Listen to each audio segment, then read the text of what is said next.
दोस्तों, स्वागत है आप सबका हमारे चैनल पर। नीलम अपनी माँ के साथ लखनऊ शहर में रहती है।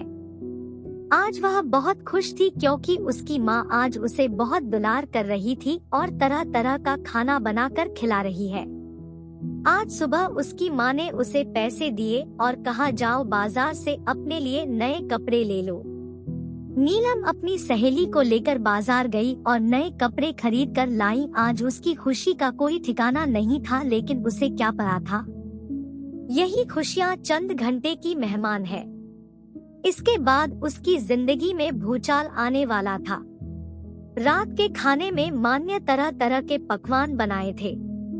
खाते समय उमेश अंकल भी आ गए थे जो सरकारी विभाग में काम करते थे।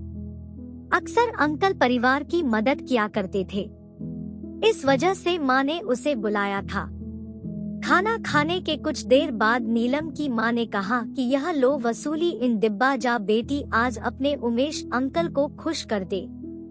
यह सुनकर नीलम के पैरों तले जमीन खिसक गई। उसे यकीन ही नहीं हो रहा था ये सच है या फिर कोई सपना।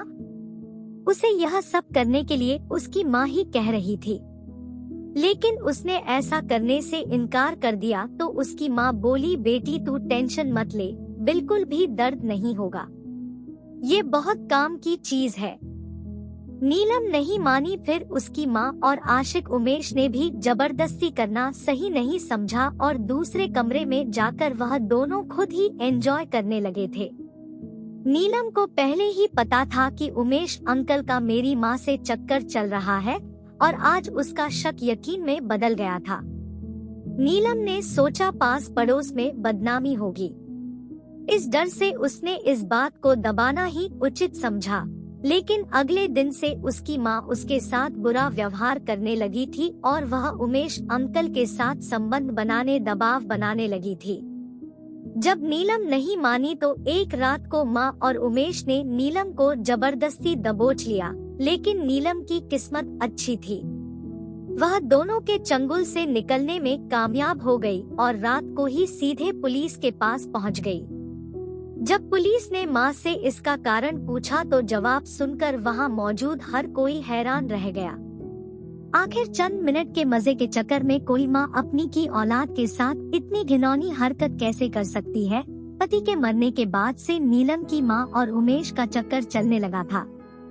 माँ ने बताया कि उमेश की सरकारी नौकरी है, उसके पास पैसे की कोई कमी नहीं है, वह अपने पैसे के दम पर नई नई लड़कियों को पसंद करता है।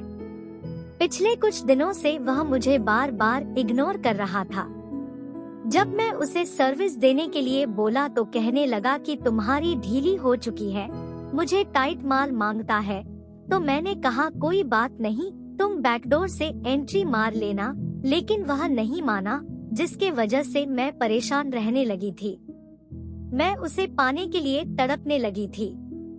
मैंने कई बार उमेश को मनाने की कोशिश की, लेकिन वह बोला अगर तुम्हें मेरी सर्विस चाहिए तो पहले मुझे एक बार अपनी बेटी की दिलाओ। लेकिन मेरी बेटी नीलम यह सब के लिए नहीं मानी और उसने मुझे फंसा दिया। एक माँ के मुंह से ऐसी बातें सुनकर वहाँ मौजूद हर कोई हैरान रह गया। यही सोच रहे थे क्या कलयुग आ गया है। दोस्तों, अगर आपको कहानी पसंद आई हो तो वीडियो को लाइक करें और चैनल पर नहीं है तो सब्सक्राइब कर लें। धन्यवाद।